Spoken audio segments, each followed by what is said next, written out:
talk a lot about shifting organizational challenges into opportunities for innovation, which I love.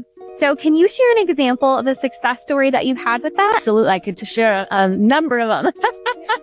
But I'll give you one. I'll give you like an extreme one, because this is how transformative this work can be. We had a client that was an executive of a mortgage company. Anyone that's familiar with the loan and mortgage, you know, it's high stress, because it's like, you gotta hit those quotas, right? You gotta make those loans, you know, push the mortgages. And so we had an executive that was actually forced to do executive coaching because they had a really bad temper and they were the best salesperson in the company. So they were put into this leadership position, which we see a lot, because they're the best in sales. So they're like, hey, here you go. You have this team under you.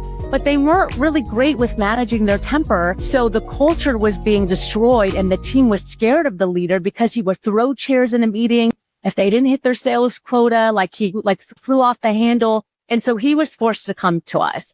This was like 2 years ago when I was still coaching, right? Now I have a team. They do most of it, but I'm still in the trenches. And I remember him getting on the call. I'm like, all right, how are you today? And he was like, I don't want to be here. I'm not interested in coaching. I'm forced to be here. There's nothing wrong with me. So whatever. I mean, just do your thing.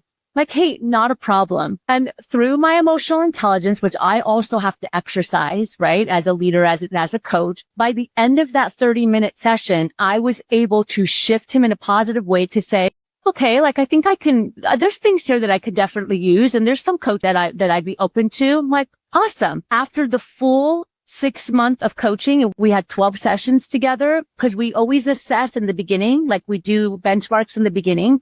We do benchmarks at the end.